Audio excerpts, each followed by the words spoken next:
Windbreaker Season 2, Episode 3 began with Nagato explaining how he got involved with Keel.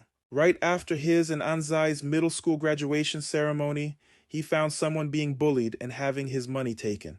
Remembering when Anzai once stood up for him, he tried doing the same. Unfortunately, this only led to him getting beaten up. A Keel member arrived and saved him. It was Shingo Natori. Natori showed respect and admiration for Nagato over what he did, praising his mindset specifically. He said he was looking for people like him to join his team as focus shifted to his first Keel meeting. Someone was then beaten up for trying to leave Keel, with Nagato trying to convince Natori to stop it.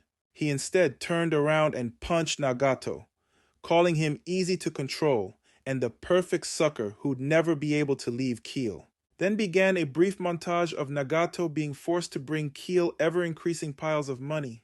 When he couldn't pay it, he was beaten up in exchange for the missing cost. This desperation is what drove Nagato to begin purse snatching, thus setting the current events in motion. Anzai blamed his weakness in the present, to which Nagato said he wouldn't have gone with him anyway, since he's such a horrible person. Nagato explained that he only wanted to emulate Anzai, whom he called cool and strong.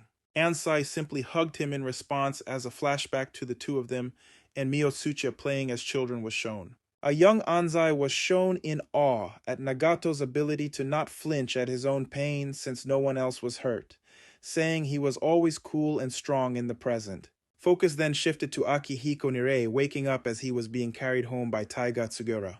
We saw Hayato Sua approach Nirei and flick him in the forehead, telling him not to be so reckless like he was earlier.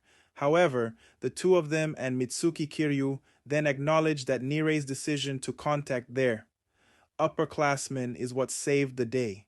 Haruka Sakura was then shown to be walking behind everyone, with Nirei and his other close friends stopping to wait for him. Nirei then praised Sakura for the job he did as grade captain, but Sakura countered that he actually did an awful job when considering how everything went. This caught the attention of the others, save for Kyotaro Sugishita, who kept on walking.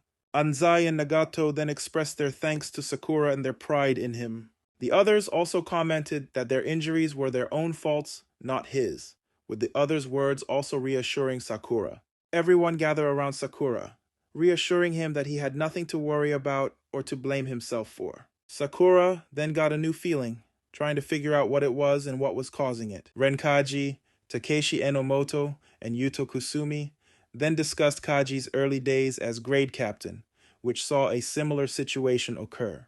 Kaji instead asked their opinion on Keel, revealing his suspicions that Natori wasn't the true leader. Focus then jumped ahead to that night, where Sakura and the others went to report to Bofurin's leader, Hajime Umemiya. Despite the tension, Umemiya was unbothered, deciding they should all eat together after. Anzai was shocked to see this was all that would come of it, with Umemiya forgiving all the transgressions Anzai tried to assign to himself. Realizing the problem, he offered Nagato a plate of food, in order to help Anzai feel like Nagato wasn't only his friend, but theirs. Then Umemiya asked Sakura what was wrong, to which he said he was disappointed in himself for not living up to his promise. However, Umemiya countered that his inability to move when he saw his friends getting hurt proved that he cared for them. This angered Sakura, who started to blush and shout.